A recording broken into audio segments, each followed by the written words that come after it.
다큐멘터리 역사를 찾아서 제489편 육진 개척.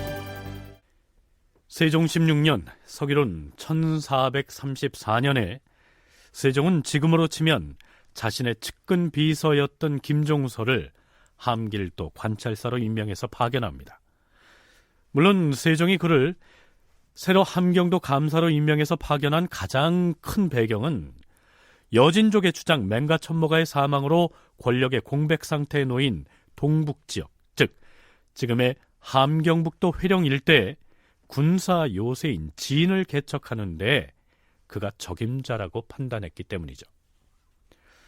앞으로 자주 나올 말이어서 다시 한번 미리 설명하겠는데요. 지금의 함경북도의 회령지역은 속칭 오음회라고도 하는데요. 전해오는 바에 의하면 그 지역에 도호부를 설치할 때 오음회의 맨 끝 글자인 모일 회자를 따서 회령부라고 불렀던 데서 회령이라는 명칭이 생겨났다고 합니다. 그런데 이 회령지역은 여진족 말로는 알목하라고 불렀기 때문에 세종실록을 비롯한 사서에는 오음회라고도 나오고요, 혹은 알목하라고도 나옵니다. 둘 다 함께 함경도 회령지역을 지칭하죠. 그 인근의 또 다른 지명으로 소다로라는 말이 나오는데요, 지금의 함경북도 경원읍에 해당한다, 이렇게 이해를 하면 될 것 같습니다. 김종서가 함길도 관찰사로 부임해 갈 때 세종으로부터 이러한 어명을 받았다고 보면 되겠죠. 여진 주장 동맹가 천모가가 활동하던 알목하는 본래는 우리나라의 영토 안에 있던 땅이다. 그런데 이 땅에 죽은 동맹가 천모가의 무리를 또다시 예전처럼 들어와 살게 한다면 그 여진 오랑캐들이 또 다른 우리의 강적이 될 터이므로 우리는 결국 우리나라의 변경을 잃어버리게 될 것이다. 그러므로 과인은 그곳에 허술한 기회를 타서 기존의 영북진을 알목하 쪽으로 옮겨서 새로 설치하고 기존의 경원부를 소다로에 옮김으로써 옛 영토를 회복하여서 조정의 뜻을 잇고자 하는 것이다. 알겠는가? 그런데 김종서는 함길도 감사로 부임하자마자 새로이 진을 개척하는 데 관련된 사항들을 세밀하게 정리해서 장문의 건의서를 올립니다. 요지만 간단하게 소개하면 이렇습니다. 주상 전하, 신 함길도 감찰사 김종서이옵니다. 우선 경원과 영북에 진을 설치하려면 그곳에 들어가서 거주할 인허가 필요합니다. 경원진과 영북진에 입주시킬 2200호를 충당하는 데 있어서 경원에서 350호, 단천에서 280호, 북청에서 280호, 홍원에서 40호, 경성 550호, 길주 500호 등으로 각각 배정하였사온데 위에 각 거울은 농사가 비교적 잘 되고 거리도 과히 멀지 않기 때문에 배정한 호수가 많게 된 것이옵니다. 이어서 함흥과 영흥에서 각각 45호를 징발하고 안변에서 20호, 문천에서 12호를 배정하였사온데 이들 고을은 농사도 흉년이 들고 거리도 멀기 때문에 배정한 호수가 많지 않은 것이오며 김종서는 경원과 영변에 새로 진을 설치할 때 외부에서 민호를 차출해서 진을 설치한 지역에 군현을 만들어야 하기 때문에 민호 조달 계획을 그렇게 세워서 임금에게 건의한 것이죠. 김종서의 건의문에는 새로이 진을 설치된 지역에 들어와서 살 민호를 차출하는 데 있어서 향화인, 즉 외국인으로서 조선에 귀화한 사람들의 자손 역시 대상으로 삼아야 한다고 얘기합니다. 향화인의 자손이라는 핑계를 대고 사민의 기피를 꾀하는 자가 흔히 있사온데 함길도의 인민들 중 향화인과 결혼한 사람이 많으므로 만약 향화인과 조금도 관련 없는 자만을 줄여서 사민하기로 한다면 진을 새로 설치하는 이 대선은 이루지 못하고 말 것이옵니다. 향화한 사람 자신을 제외한 그 후손과 외손 등은 모두 뽑게 할 것이오며 그런가 하면 식량 조달 계획도 밝히고 있습니다. 이 지대의 바닷길을 자세히 아는 자들의 말을 듣자 하니 예전 경인년과 10여 년에 의천의 쌀을 경성의 청암으로 조운한 바 있고 임진년에도 역시 강원도 통촌의 쌀을 청암으로 조운한 바 있다고 하옵니다. 그렇다면 강원도로부터 경성으로 양곡을 운송하는 것은 예전에도 그 사례가 있었던 것이옵니다. 경원부와 영북진에 입주할 인민은 4명 이상을 1호로 삼아 2100호가 되고 관로비는 2명 이상을 1호로 삼아 200호가 되는데 3월 15일부터 7월 10일까지 먹을 식량을 계산하면 2만석 이상을 조달해야 할 것이온데 경원과 경성에 있는 잡곡을 집계하면 14,000석에 불과하니 부족량이 6,000석에 달하옵니다. 강원도의 2 창고에 수납한 마곡을 모두 안변으로 수송하면 합계가 6,000석이온데 필요한 양곡의 수량과 운송 방법까지 매우 상세히 기술하고 있습니다. 그런가 하면 경원부와 영북진에 새롭게 입주해서 살아갈 사람들을 위해서 토관을 세워서 사기를 북돋아줘야 한다고 주장하고 있습니다. 이 토관이란 말하자면 지인을 설치해서 새로 군현이 만들어질 때 새로 임명될 해당 지방의 관직을 일컫습니다. 각 분야마다 몇 품 관직의 벼슬, 몇 사람을 둘 것인지, 그 대우를 또한 어떻게 할 것인지 등을 매우 상세히 적어내리고 있는 것입니다. 이외에도 축성공사에 동원할 장정을 징발하는 방안 등이 이어집니다. 김종서의 건의문을 살펴본 세종은 일단 이 문제를 조정의 의논에 붙이는데요. 도승지는 들라. 부르셨사옵니까? 도승지 안승선이옵니다, 전하. 여기에서 잠깐. 얼마 전까지 임금의 비서실장 격인 사람을 지신사라고 불렀었는데요. 갑자기 도승지라고 불러서 좀 생경하게 들리지 않습니까? 바로 이 시기, 그러니까 세종 15년에 그 명칭이 바뀐 것입니다. 도승지는 조선시대 승정원의 장관으로 정삼품 당상관직이다. 왕명을 하달하고 하의를 상달하는 일을 맡아 했다. 태조 원년인 1392년에 중추원의 소가문으로 승지방을 두고 도승지를 그 장관으로 삼았으나 왕자의 난 이후 태종이 정권을 장악하면서 중추원은 의흥삼군부와 승정원으로 나뉘었다. 의흥삼군부가 다시 승추부로 개편되고 승정원의 기능이 승추부에 귀속되면서 도승지는 지신사로, 승지는 대언으로 부르게 되었으며 직무기관이었던 승지방도 대언사로 바뀌었다. 그러다 1405년에 승추부가 병조에 귀속되면서 대언사가 다시 독립하고 승정원으로 개칭되었다. 세종 15년에 지신사를 도승지로, 대언을 승지로 개칭하여 경국대전에 올려 법제화되었다. 승정원이 국왕의 비서기관 역할을 했으므로 왕권의 강약에 따라 도승지의 영향력도 변하였다. 도승지가 지신사로, 그리고 지신사가 다시 도승지로 바뀐 내력이 이와 같습니다. 도승지는 김종서가 올린 이 기해문을 가지고 의정부로 가서 영의정, 좌의정 등과 더불어 의논한 뒤에 그 결과를 아래도록 하라. 분부대로 거행하겠사옵니다, 주상 전하. 세종의 명에 따라 도승지 안승선은 김종서가 올린 기문을 가지고 의정부로 가서 영의정 황희, 좌의정 맹사성을 비롯한 대신들과 난상 토론을 벌입니다.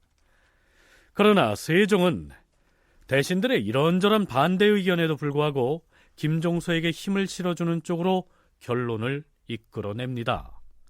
가령 새로 진을 설치할 곳으로 양곡을 운반하는 좋은 방법 등을 두고도 논란이 있었는데요.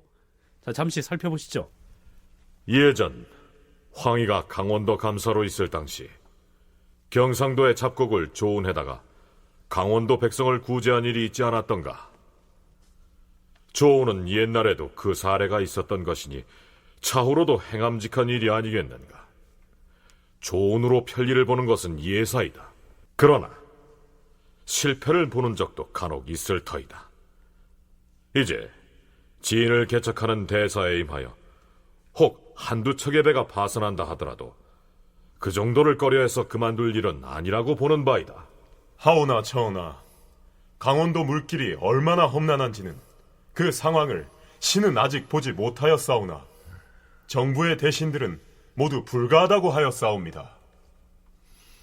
정 그러하다면 마땅히 영북진 근처 고을에 있는 잡곡을 옮겨주어야 할 것이다. 또한 진을 새로 창설하는 초기인지라 그 지방에 토관을 설치하여 사기를 돋구는 것이 급선무이기도 하니 관직의 수를 줄이지 말고 이조로 하여금 계달한 그대로 시행하게 하라. 세종의 이러한 지지와 지원이 새로 진을 개척하려는 김종서에게는 든든한 배경이 됐겠죠. 함길도 관찰사로 부임한 김종서는 경원진과 영북진을 새로 설치할 곳에 대한 현장 답사에 나섭니다. 함길도 도채찰사 하경복과 부사 심도원, 병마절제사 성달생, 경원절제사 송호미, 영북진 절제사 이증옥 등이 함께 나섭니다. 조정에서 논의한 대로라면 이 알모카 지역에서 진을 설치할 곳이 저기서부터 저기까지입니다. 저 산등성이 쪽으로는 벽성을 쌓게 될 것입니다. 문제는 새로 설치하게 될 진의 배후가 넉넉해야 하는데 진의 배후가 넉넉해야 한다는 말씀은 군진을 설치해서 재구시를 하려면 외주에서 이주해온 사람들로서 군현을 이뤄야 할 것이고, 그러자면 주민들의 생계를 뒷받침할 농토가 확보돼야 하는데 여기 알모카의 농사지을 땅은 그 사정은 어떠합니까? 저 뒤쪽으로 일부 기름진 농토가 있긴 합니다만 여기 알모카 지역은 경작 농지가 워낙 적을 뿐 아니라 척박한 전지가 거의 대반이고, 간혹 기름지고 살찐 땅이 있긴 해도 대부분 이 지역 토들이 소유하고 있는 형편입니다. 하면 외지에서 사민하여 입주할 이민들은 경작할 전지를 차지하기가 어렵다는 얘기가 아닙니까? 그렇습니다.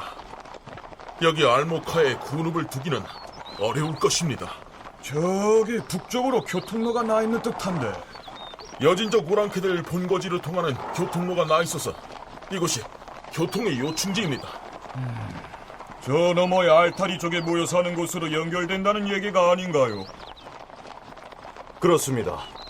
따라서 이곳 알모카는 우리에게도 교통의 요충이지만 여진 오랑캐들에게도 자유롭게 드나들 수 있는 요충지여서 적의 침투로도 이용될 가능성이 높습니다. 진을 설치하고 군현을 두기에는 좋은 위치가 아닙니다. 김종서와 함께 진을 설치할 곳을 답사한 사람 중에는 이징옥이라는 인물도 있었는데요. 뒷날 이징옥의 난을 일으킨 바로 그 인물이죠. 자, 그건 그렇고 함길도 감사로 부임해서 현장을 답사한 김종서는 세종에게 애당초 조정에서 논의한 대로 진을 설치하는 것은 문제가 있다는 내용의 보고서를 올립니다. 애당초 조정에서 논의하기는 영북진을 알모카로 옮기고 경원진을 소다로로 옮기자는 것이었는데요. 김종서가 영북진의 새로운 후보지로 제시한 곳은 백안수소라는 곳이었습니다. 전하, 백안수소는 서쪽으로 알모카와 30리 거리에 위치해 있사옵니다. 동쪽으로는 소다루와 60리 거리로 떨어져 있어 동서의 구원이 심히 용이하고 토지도 넓고 비옥하여 인민 300여 호가 살 수 있사옵니다. 북쪽으로 동공과 수주와 연하여 적의 출입로와 상통하는 요해지이오니 영북진을 백안수소로 옮겨 배설하겠사옵니다. 그리고 그 주위에 6,000척 길이의 벽성을 축적할 것이옵니다. 알모카의 벽성에는 절제사가 군인을 영솔하고 상시 방어 수비함으로써 저 사람들의 마음을 눌러 복종하게 하고, 백안수소에는 판관을 보내고 군인을 적당히 주어서 수비하게 하되 절제사가 왕래하면서 시찰하여 다스리게 할 것이옵니다. 또한 소다로는 토지가 넓고 또 비옥하며 동서와 북방이 모두 야인 무리의 출입로로 통하는 요해지이므로 성이 들어설 기지로 정한 다음 경원부를 이곳에 옮겨 설치하고 그 주위에 6,000척의 길이의 벽성을 축조할 것이옵니다. 연세대 국학연구원 윤훈표 연구원과 국방대학 노영구 교수의 얘기를 이어서 들어보시겠습니다. 처음에 설치하려고 계획했던 곳, 그러니까 처음에 이제 중앙에서 이런 지역에다가 이렇게 이제 해가지고 개척해 나가자라고 계획했던 곳은 가보니까 경장농지가 적었습니다. 그 다음에 척박했어요. 농사가 잘 안 돼. 간혹 이제 기름진 땅이 있더라도 그쪽은 이미 그 야인들이 소유하고 있어가지고 그들을 내쫓아가지고 만약 거기 조선인을 갖다가 심어주게 되면 반발을 하게 되고 그들은 아마 명나라에 연락해가지고 조선을 다시 압박할 겁니다. 그래서 함부로 그 야인들을 갖다가 내쫓을 수 없게 됐습니다. 따라서 그 남쪽에서 조선인들을 갖다가 입주시켜가지고 경작해야 되는데 그 경작할 만한 땅이 매우 적었습니다. 경원은 두만강 하류 지역에서 오는 출발점에 해당되고 회령은 조선 땅에서 올라가는 어찌 보면 출입구에 해당되는 지역이거든요. 그러다 보니까 우리로서도 좋지만 연조골 입장에서도 가장 좋은 위치입니다. 어쩌면 터도 기름지고 이 두만강 하류 지역이 기름진 지역에다가 교통이 이제 좋은 지역에 해당됩니다. 그러다 보니까 세종 입장에서는 반드시 이 지역을 틀어 막아야 되겠는데 성을 막아야 됩니다만 안 좋은 점은 이제 그만큼 적침의 우려도 많다. 성도도 뭐 그쪽에 많은 세력을 가지고 있기 때문에 세력이 많은 적에 대항하기 위해서 성을 쌓았습니다만 적의 침입에 막기에는 적절치 않은 부분이 있기 때문에 아마 굉장히 그런 문제를 고심했던 것 같습니다. 여기에 나오는 백안수소는 지금의 행영이고요. 소다로는 함경도 경원의 용당 부근에 있던 지명입니다. 김종서가 영북진과 경원진의 입지를 변경한 문제를 가지고 조정에서 다시 논의가 이어집니다. 영북진의 군사 방어 문제에 관해서는 함길도 도절제사 성달생이 올린 의견이 채택됩니다. 전하, 신이 전에 방어하던 대소인민의 말을 두루 듣자오니 백안수소는 도적이 드나드는 요로이온데 판관이 군대를 거느리고 방어를 하고 있으니 여러 사람 마음에 불안함을 가지게 하옵니다. 신의 소견으로는 본읍인 백안수소에는 품급이 낮은 판관이 군대를 거느리고 방어를 하게 되면 저 사람들이 보기에 위협을 느끼지 아니할 것이옵니다. 용성 대천 이북을 영북진에 붙이시고 고산성의 남북편과 녹야동 등처를 합하면 이미 300여호가 경작하고 살만한 땅이 되오니 300호를 영북진에 가입시키고 이에 앞서 들어와 살던 정군 중에서 200명을 덜어내어 보내면 모두 500호가 알목하에 속하게 되오니 그 전대로 진이라 일컫고 다른 도의 각진의 예에 의거하여 첨 절제사를 임명하여 보내면 양처의 방어가 튼튼할 것입니다.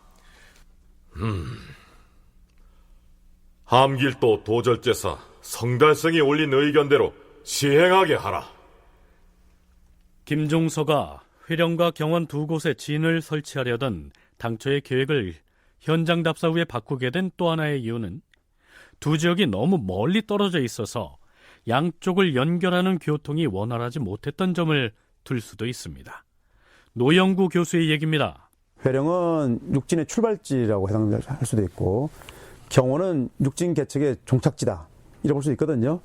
볼 수 있는데 우리에게는 좋지만 동시에 그쪽은 상대 여진족 입장에서도 조선으로 들어오는 중요한 출입구에 해당됩니다. 근데 그 지역이 그러다 보니까 어떻습니까? 교통의 요충이고 하니까 여진 세력도 남아있고 그 여진 세력을 통제하기 어려운 상황, 또 그 여진 세력의 침공을 받을 우려가 크기 때문에 아직 조선의 군사력이나 주민이 충분히 확보되지 않은 상황에서 그 지역을 확보하기가 어렵고 또 이제 이 회령에서 경원까지 거리도 상당히 멀리 떨어져 있고 상호 교통과 지원이 이제 어려운 상황이다 보니까 그러한 여러 문제들이 있었죠. 그리고 이제 경원 지역 같은 경우는 아직 제대로 된 성도 갖춰지지 않고 그런 여러 가지 문제들이 많아가지고 세종 입장에서는 김종서 입장에서는 이 지역의 성을 축조한다는 게 상당히 어렵다 그렇게 생각했던 것 같습니다. 자, 이렇게 해서 김종서의 지휘 아래 진을 설치하는 역사가 본격적으로 진행됩니다. 자, 이제 두만강 유역에 새로운 진을 설치하는 역사가 시작됐는데요. 그렇다면 이 시기 여진의 움직임은 어떠했을까요? 함길도 관찰사 김종서가 올린 보고문을 보면 이러한 내용이 나옵니다. 전하, 죽은 동맹가 첩모가의 아들 권두가 알모카에 살고 있사온데 동맹가 첩모가가 사망한 이후에 알타리족 야인들이 무질서해 보였사옵니다. 신이 그들 중 한 명과 이런 말을 주고받았사옵니다. 지금 너희 알타리족을 통솔하는 자가 누구이냐? 장차 권두의 양자인 노호적이 우리 알타리족의 수령이 되어서 군중을 통솔할 것입니다. 너희들의 주장 동맹가 첩모가가 죽은 뒤에 그의 동생인 범찰이 그 지위를 이어받으려 한다는 소문이 있던데. 우리 알타리족 사람들은 범찰을 다 싫어합니다. 주상 전하, 범찰은 우리나라와는 본래 원수진 혐의가 있어 만약 그가 무리를 통솔하게 되면 후환이 염려되옵니다. 노호적인 현재 명나라로부터 직을 받지 않았고 또 우리나라에 의탁하여 그 무리의 영서를 회고하고 있사오니 만약 그 뜻을 이루게 되면 우리나라의 덕으로 알고 힘력을 다할 것이옵니다. 만약 그가 명나라에서 설치한 위소에 속한 사람이라서 그 임무를 경솔히 허락할 수 없다면 우선 변방의 장수를 시켜서 그 무리의 통솔을 허락하는 그를 보내게 하여 허락하는 것이 어떠하겠사옵니까? 이 시기 조선이 가장 경계하고 있던 인물은 죽은 동맹가 첩모가의 동생인 범찰이었습니다. 따라서 김종서는 동맹가 첩모가의 아들인 권두의 양자 노호적에게 조선의 관직을 주어서 포용함으로써 범찰이 알타리족 내에서 권력을 행사하는 것을 견제하자 이러한 의견을 내보였던 것이죠. 그러니까 조선이 두만강 일대 진 설치 작업에 돌입한 이 시기에는 알모카의 알타리, 즉 오도리족은 마땅한 통솔자가 없어서 지리멸렬했던 상태였습니다. 동맹가 첩모가 잔존 세력, 잔존 오도리족 입장에서는 두 가지 딜레마가 있을 겁니다. 하나는 조선이 굉장히 공세적으로 밀고 올라오는 데 대한 두려움도 있고, 또한 동시에 이제 우디거나 이제 그런 어떤 양목다불 같은 세력이 압박하는 데 대한 두려움. 그러니까 조선의 지원도 받아야 되지만 동시에 조선의 어떤 진출에 대한 부담도 동시에 가지는. 그러다 보니까 이들은 두 가지 생각들을 했던 것 같습니다. 하나는 조선의 판돈에서 어느 보호를 받으면서 동시에 행동의 자유를 얻기 위해서 이제 이만주 세력과 이제 연결을 맺는 그런 일들이 부단히 하게 되죠. 그래서 조선이 이제 그 오메라든 일지역으로 이제 장악해 들어오니까 일부 세력은 지금 현재 그 파정유역, 그 압록강 중상류 지역으로 이동을 하기도 하고. 동맹가 첩모가가 갑자기 이 부자가 죽게 되니까 이제 야인들은 많이 혼란에 빠졌는데요. 이때 그 휘하에 있던 그 야인들, 즉 여진들의 의견이 이제 크게 둘로 나눠져 있는데, 하나는 이제 조선의 입장을 따르자. 조선이 우리들을 보호해 줄 테니까 조선의 어떤 보호망 아래로 들어가자는 그런 파하고, 안 된다. 끝까지 우리의 어떤 정체성을 지켜야 된다고 해서 거부하자는 그 파가 나눠져 있었습니다. 그런데 이 거부하자는 파는 또 두 불로 이제 분류가 됐는데요. 하나는 뭐냐면 이 명나라에 의지해가지고 이 동맹가 첩모가가 다스렸던 알모카와 이 소다로 이 등지를 회복하자는 입장. 그리고 또 하나는 뭐냐면 자력으로 우리 힘으로 탈환해야 된다라고 하는 입장으로 이제 나뉘었던 거죠. 이렇듯 회령 지역에 근거를 둔 오도리족, 추장인 동맹가 첩모가 사후에 아직 갈피를 못 잡고 있는 상황이었습니다. 세종은 의정부와 육조로 하여금 김종서가 건의한 대로 범찰을 견제하기 위해서 노호적이라는 자에게 조선의 관직을 주는 문제를 논의하게 했지만 의견의 일치를 보지는 못합니다. 경솔하게 관직을 주어서는 안 된다는 의견이 만만치 않았던 것이죠. 여진족의 내분으로 목숨을 잃은 동맹가 첩모가가 알타리 혹은 오도리족의 주장이었고, 그들이 활동 근거지로 삼았던 곳이 지금 조선에서 새로운 진을 설치하고 있는 알모카, 즉 회령지역이었다는 점에서 진과 군현 설치를 지휘하고 있는 김종서로서는 오도리족의 움직임에 신경을 곤두세우고 있었겠죠. 가장 거슬리는 자가 있었다면 아마도 동맹가 첩모가의 동생인 범찰이었을 것입니다. 그런데 이 범찰에 대해서 매우 강경한 자세를 보이고 있는 인물이 있었습니다. 바로 영북진 절제사 이징옥이었습니다. 범찰은 우리가 군사요새 설치 작업을 하고 있는 이곳 알모카를 본거지로 삼고 있는 자입니다. 저자를 그냥 두면 우리에게 어떤 해악을 끼칠지 모릅니다. 군사를 내어서 선제 타격을 해야 합니다. 이징옥으로부터 이러한 건의가 올라오자 조정에서도 이 문제를 두고 의논을 하게 되는데요.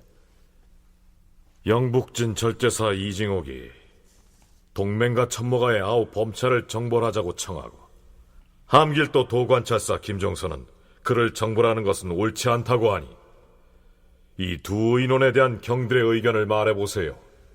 전하, 지금 알모카의 오도리족이나 혹은 범찰이 우리를 침략하려는 어떠한 흔단도 보이고지 않사옵니다. 그럼에도 불구하고 아무 이유 없이 저들을 치게 되면 오히려 저들의 분노를 촉발시켜서 사방에서 잡류들을 많이 이끌고 와 오히려 우리를 침노할 것입니다. 실은 이징옥의 주장에 반대이옵니다. 과인의 생각도 그러하오. 맹가 천모가가 양목 타불에 의해 살해된 뒤로 우리나라가 곧 진을 설치했으나 그들은 아무런 흔단도 일으키지 않고 있어요. 헌데 경고망동하여 이를 친다는 것은 옳지 않게 여기는 바이오. 김종서의 경우 새로운 진을 설치하는 작업을 해나가면서도 여진족을 어떻게든 회유하고 설득해서 포용하자는 쪽이었으나 이 이징옥은 달랐던 것입니다. 이징옥은 태종 16년에 무과에 장원급제해서 관리가 된 정통 무인 출신이었습니다. 김종서 입장에서는 그들을 완전히 조선화시키 포섭하여 나가고 조선의 양국을 둬야 된다는 입장이었던 것 같고, 이징옥 입장에서는 철저하게 군사적 입장이죠. 저들을 완전히 제거함으로 인해 가지고 후환 없애야 된다, 그런 입장인데, 어찌 보면 뭐가 옳았다 그러다 말하기 좀 어렵습니다만, 그 당시 이제 이 여진족은 항상 지금 우리 생각하듯이 항상 조선의 일방적으로 친조선족이라든지 친명이라든지 이런 것이 아니라 그들이 이해에 따라 수시로 이렇게 변하기 때문에 이종호 입장에서는 후환을 없애기 제거해야 된다 입장입니다만, 우리가 세력을 제거한다고 해가지고 그 지역이 완전히 평정리에 들어가는 게 아니라 그 공백 지역으로 주변 세력이 들어오게 됩니다. 삼탑 같이. 이에 따라서 어찌 보면 그 세력을 없애는 것만이 능사는 아니죠. 그런데 세종 16년 6월 30일 함길도 감사 김종서가 세종에게 밀봉서신을 올립니다. 함길도 감사 김종서가 밀봉한 문건을 보내왔사옵니다. 함길도 감사가 무슨 일을 구하려고?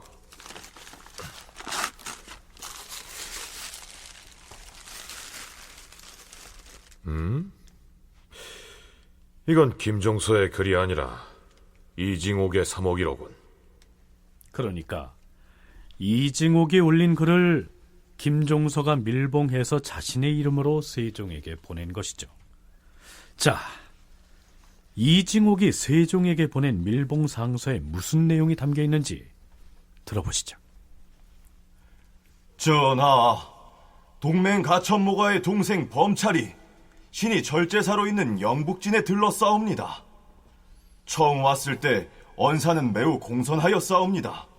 하오나 말을 타고 성 안에 들어오고자 하였으므로 성문을 지키던 군사들이 막아서자 그때야 마지못해 마을에서 내려 입성하였사옵니다. 그 범찰이 두 번째 왔을 때의 언사는 한층 더 공손하였사옵니다.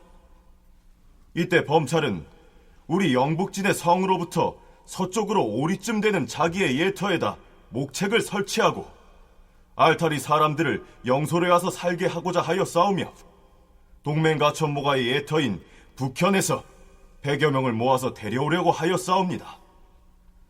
범찰과 같은 부족으로부터 들은 바에 의하면 그는 공공연히 파저강으로 옮겨 살고자 한다 하더니 이미 집안 사람들을 파저강에 보내어 농사를 짓게 하였사옵니다.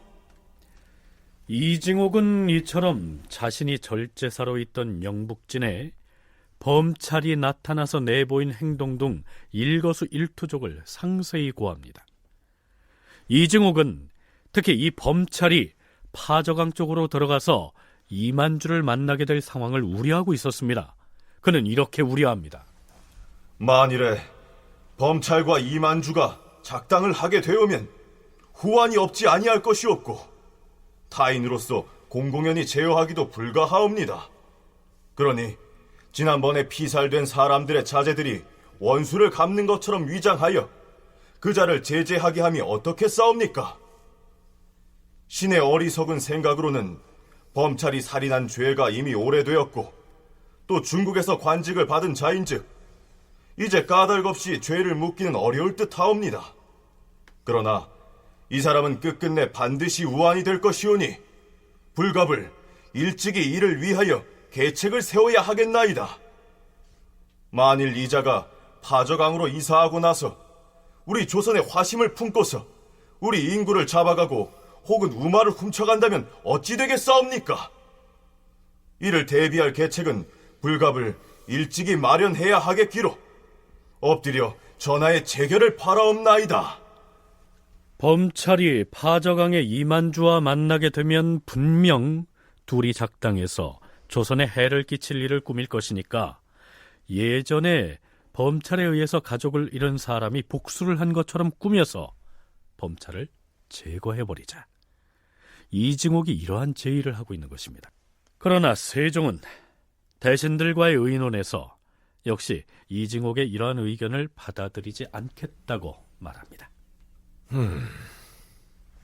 이제 함길도 감사가 밀봉에 보낸 이징옥의 글을 보니 과인의 생각으로는 비록 범찰이 제거할 만한 사람이라고는 할지라도 지금 당장에 그를 토벌할 죄가 없으니 명분 없는 군사를 일으키기는 매우 불가하다 할 것이요. 만일에 범찰이 혹 우리의 우마를 훔치고 혹은 변경을 노력한다면 그때는 이징옥 같은 변장이 임의로 처결함이 가할 것이요. 전하의 하교가 진실로 지당하옵니다. 피살된 사람의 가족이라고 거짓으로 일컫고 틈을 타 원수를 갚는다는 계책은 아무래도 온당치 못한 듯 하오니 결단코 조칠 수 없겠사옵니다. 이징옥이 무리한 주장을 하고 있는 것 같긴 한데요. 영북진의 절제사의 입장에서 보자면 새로운 진을 설치하고 있는 중에 공공연히 진의 성문안을 드나드는 이 범찰이 눈엣가시로 보였겠죠. 그런데 결국 1434년에 범찰은 형식상으로나마 죽은 자신의 형 동맹과 천모가의 뒤를 이어서 명나라로부터 건주 좌위의 책임자로 그 지위를 부여받습니다. 동맹과 천모가 부자가 죽음을 당했을 때 그 동맹과 천모가의 아우였던 이 범찰만이 아주 운이 좋게 난을 피했습니다. 그 뒤에 이제 이게 완전히 산산이 흩어진 무리들을 모아가지고 이 동맹과 천모가를 대신해서 건주좌위를 이제 통솔하게 되었던 것이죠. 이때 명나라에서는 양목다불의 그 1차 습격 때 배준을 도와줘가지고 잘 물리친 공을 인정해서 범찰을 1434년 2월에 도독 그 첨사로 승진시키고 좌위를 관장하게 했습니다. 즉, 그 동맹과 천모가의 그 후임으로, 그러니까 형이 죽었기 때문에 뭐 아들도 죽었으니까 일단 그러면 할 수 없으니까 그 동생, 이 범찰, 또 이 사람이 그 이 명나라 사람들을 위해서 싸웠으니까 그를 이제 건주자의 어떤 책임자로 임명을 갖다가 이제 해가지고 통솔하게 했던 것이죠. 그러나 명나라에서 그에게 건주 좌위의 책임자 주의를 인정해 주었다고는 하나 오도리족 내부에서 신망을 얻고 있지 못했을 뿐만 아니라 조선에서 진을 설치해 나가면서 그와 그의 종족을 강하게 압박해 나갔기 때문에 범찰은 오도리족 통솔자로서의 입지를 굳히지는 못하고 있었던 것입니다.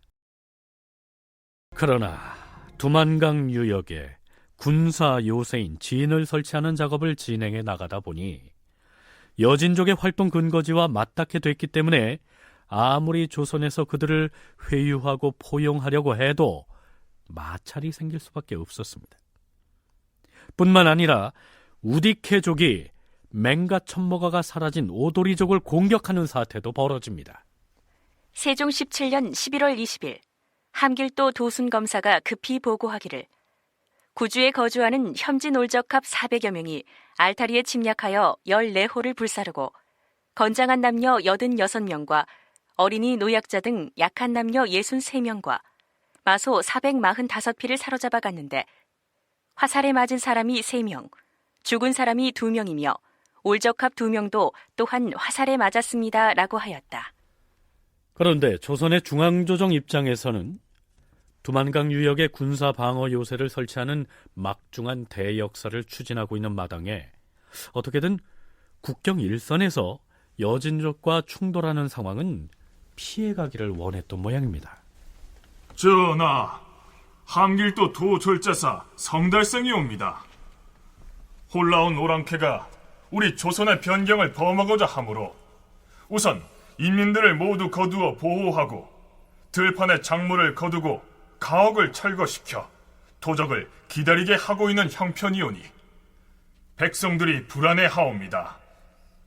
도적이 우리 국경에 침입했는데도 굳게 지키기만 할 뿐 그들을 나서서 치지 않는다면 지나치게 겁내어 약하게 보이므로 날랜 군사를 뽑아서 형편에 따라 승산을 마련하여 저들을 선제 공격함으로써 백성의 걱정을 영구히 막고자 하옵니다. 그러나 세종은 일선 장수의 분노를 여전히 다독여서 말합니다. 그 계책은 진실로 좋지만 그러나 변경을 수비하는 계책은 봉화를 단속하고 척후를 행하여 적이 올 때에는 미리 먼저 백성을 거두어 보호하여 성을 굳게 지키고 들판의 작물과 가옥을 모두 철거시킨다면 적이 와도 소득이 없게 되고 험한 산천을 여러 날 달려봐도 한갓 노고만 될 것이므로 후일에 침략하려는 계책이 조금 저지될 것이다. 만약 적군의 강하고 약한 것을 헤아리지 아니하고 한갓 한때에만 통쾌하게 싸우고자 하다가 만일에 패전한다면 그 해가 적지 않을 것이다. 설령 한때 승리를 한다 해도 진실로 승산을 마련하는 좋은 계책은 아닌 것이니 이를 취하여 본받을 수는 없는 것이다. 노영구 교수는 이 당시 조선이 육진을 개척해 나간 과정은 두만강 일대에 수시로 출몰하는 여진족의 끊임없는 침략을 혹은 싸워서 물리치고 혹은 회유해서 포용하는 고단한 과정이었다고 얘기합니다.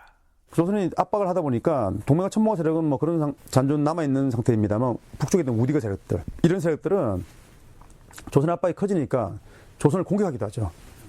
이제 지금 경원이라든지 회령 지역에 대한 기습이라든지 그런 일들이 많이 벌어져가지고 육진 개척은 엄밀히 따지면 행정적인 개척이라 봐도 여진 세력과의 끊임없는 전투를 통해 가지고 영토를 확보하는 그렇게 될 수 있습니다. 그리고 그 지역이 이제 힘에 약간의 그 조선도 올라갑니다만 여진 세력의 힘이 공백 상태가 되다 보니까 이만주 세력도 그 지역을 일부 진출하는 아주 묘하게 그 지역이 세력 확충장이 되는 그런 양상을 보이기도 합니다. 그런데 맹가 천모가의 아들 범찰에 대한 이야기가 끊임없이 나돌아서 육진 설치 역사를 진행하고 있던 일선의 관리들뿐만 아니라 중앙조정까지 혼란스럽게 하는데요. 알모카 일대에 퍼진 이러한 소문이 그 사례입니다. 자네 그 소문 못 들었어? 무슨 소문 말이야? 아이, 알타리족 사람한테 들었는데 그 동맥가 천모가의 동생 범찰이 저기 오랑캐족의 보가관, 도화문 이런 자들하고 서로 작당을 해서 명년 봄에 우리 조선 인민을 대거 포로로 잡아가서 저기 사오리 등지로 옮겨가 거주하게 한다는데. 나도 그 소문 들었어. 이름 우리 조선의 절제사는 뭐 그냥 두고만 볼 요량인가? 여진 오랑캐들한테 잡혀가기 전에 우리도 보따리를 싸야 되나? 이러한 소문이 퍼지자 영북진 절제사에서 회령 절제사로 옮겨간 이징옥은 펄쩍 뜁니다. 범찰이란 자의 간사한 음모는 일조일석에 이루어진 것이 아니므로 이 도적무리는 반드시 우환이 될 것입니다. 나는 일찌감치 이것을 잘 알고 있었는데 일찍이 제거하지 못한 것이 한스럽습니다. 지금 속히 상부의 아래여서 그 오두리족 추장 3, 4인의 목을 베고 이내 그 무리들을 소탕해야 합니다. 범찰 그자를 제거하고 동맹가천 모가의 아들 권두의 3살 먹은 양아들을 세워서 오두리족 추장으로 삼아야 합니다. 이렇게 알타리족과 올량한 무리들은 각기 그 마음이 안정될 것이니 이것은 계책에 좋은 것입니다. 이 계책이 여의치 않으면 그 종족들을 다 쓸어서 멸망시켜 훗날의 우환을 근절시키는 것이 가장 좋은 계책입니다. 이증옥이 이렇게 분기탱천하자 김종서가 가까스로 그를 말립니다. 이증옥은 김종서의 신복으로서 뒷날 반란을 일으킨 것도 김종서 때문이었죠. 자, 그건 그렇고 조선이 여진족을 자꾸만 두만강 넘어 북쪽으로 밀어 올리고 군사 요새를 구축해 나가는 과정을 명나라는 왜 지켜보고만 있었을까요? 노영구 교수는 그 배경을 이렇게 설명합니다. 그 당시에 명나라가 북방의 압박이 커가지고 압록강 유역마저도 제대로 통제하지 못하는 상황에 빠지게 됩니다. 그렇죠. 두만강 완전히 떨어진 지역이기 때문에 그러한 움직임들은 잘 보이지 않습니다. 명나라는 세종 10년경부터는 만주적에 대한 통제력을 상당히 많이 상실하게 됩니다. 그러니까 어찌 보면 조선의 육진계책이라고 하는 게 명의 세력 위축과도 연관되어 있죠. 그 속에서 이제 조선의 자율성이 확보되고 또 명의 세력이 미치지 못하니까 여진족 세력 내에서의 갈등, 상쟁들이 벌어지는 거죠. 그 속에서 조선이 이제 역할을 해나가는 그 육진계책이라고 볼 수 있습니다. 국제관계에서는. 이 시기 북방의 몽골족이 남하에 오면서 남만주 지역이 소란해지는데요. 따라서 명나라는 이들을 상대하느라 압록강과 두만강 유역을 통제할 겨를이 없었던 것이죠. 바로 그 힘의 공백지대를 조선이 뚫고 들어간 것이 바로 파저강의 이만주 세력 정벌이며 두만강 유역의 육진 개척이었던 것입니다. 이제는 육진 개척의 과정을 살펴볼 차례인데요. 오랫동안 이 분야를 연구해온 전공학자들도 그 과정을 간략하게 설명하지 못해서 난감해합니다. 그만큼 육진 설치 과정이 복잡하다는 얘기죠.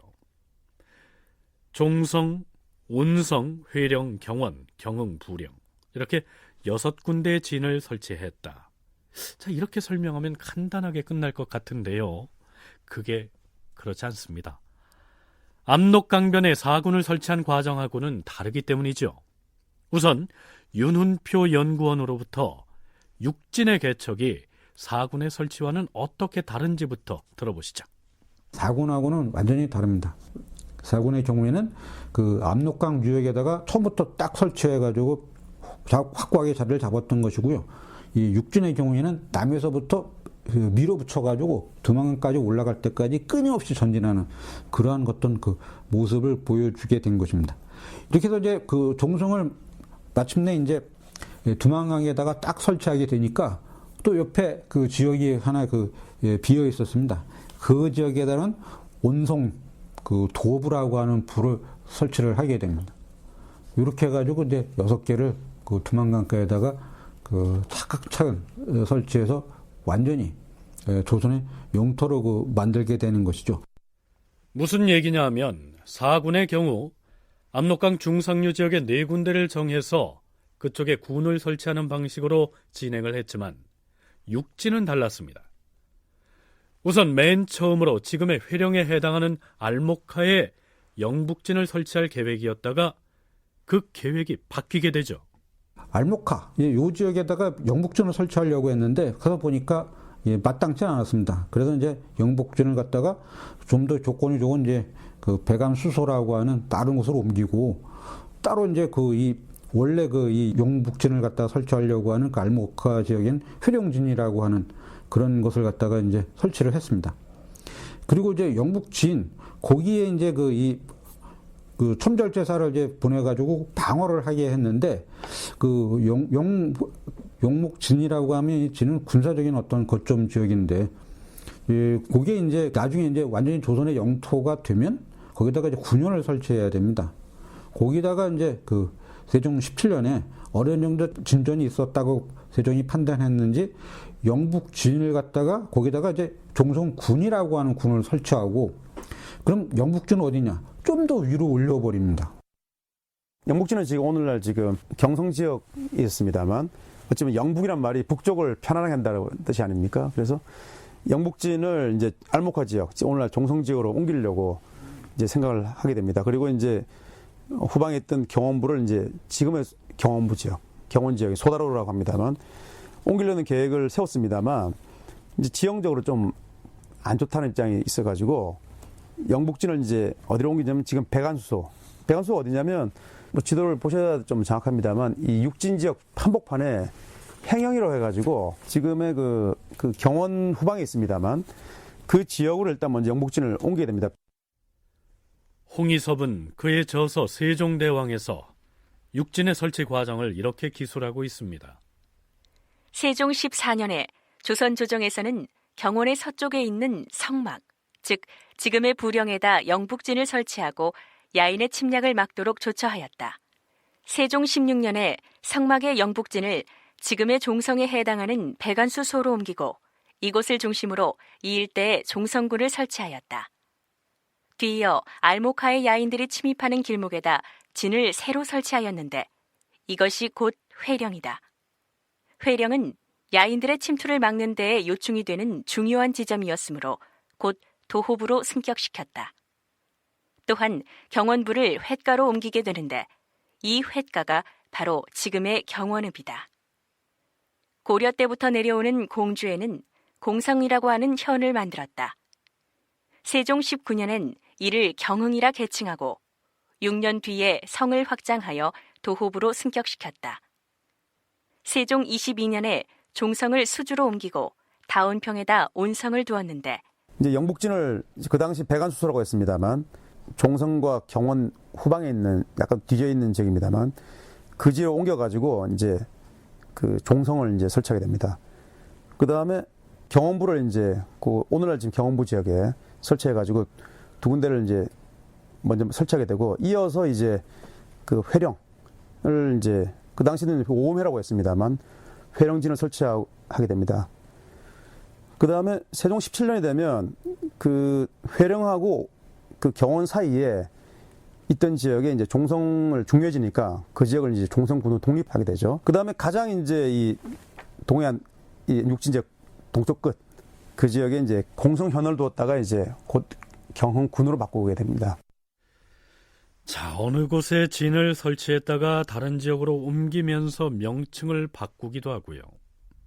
진을 설치했던 지역에 군을 두었다가 다시 도호부로 승격시키기도 하고, 아마 육진 개척이 이러한 과정과 절차가 워낙 복잡해서 금방은 이해가 안 갈 텐데요. 만일 처음부터 한반도의 최북단 두만강변에다가 육진을 주르르 설치했다면 어떻게 됐을까요? 그 일대를 활동 근거로 삼고 있던 여진족이 격렬히 저항했을 것이고요. 조선의 급작스러운 영토 확장 조처를 명나라에서도 두고만 보지는 않았겠죠. 그래서 조선은 내륙 쪽에다가 일단 진을 설치했다가 그 진을 점점 북쪽으로 이동해 가게 됩니다. 점차적으로 야금야금 북쪽으로 진을 이동시켜서 결국에는 최북단 두만강까지 올라감으로써 동북방의 국경을 두만강으로 확정하기에 이른 것입니다. 현재 한반도 지도 맨 꼭대기에 온성진을 설치함으로써 두만강을 국경으로 하는 조선의 동북방 국경선이 확정된 것입니다. 오늘날 종성군이 있는 지역에 이제 뒤에 있던 종성군을 옮겨가지고 그 지역을 종성군으로 하게 되고, 그 다음에 이제 원래 종성군이 있던 배관수란 자리는 함길도 도절제사 행영을 설치해가지고 함경도 그 북병사가 이제 전투가 일어나면 그 지역에 전진기지를 삼는 행영을 두게 됩니다.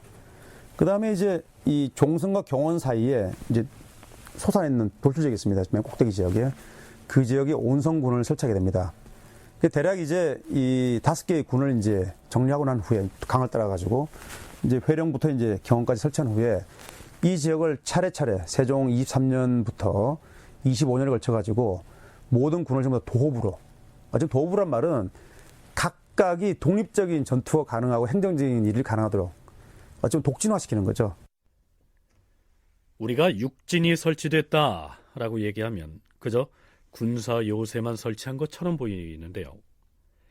진을 설치하면서 다른 지역에서 주민을 이주시켜서 군현을 만들고 최종적으로는 이 모든 진을 없애고 도읍으로 승격시킴으로써 확실한 조선의 영토로 만든 것입니다. 이렇게 하자니 외지에서 주민을 강제 이주시키는 삼인 역시 오랜 기간을 두고 점차적으로 이루어졌겠죠. 오종록은 세종문화사 대계의 육진 설치 항목에서 이렇게 기술하고 있습니다. 세종시대에는 북방 영토가 대폭 확장되었으므로 전보다 훨씬 큰 규모의 삼인이 필요하였다.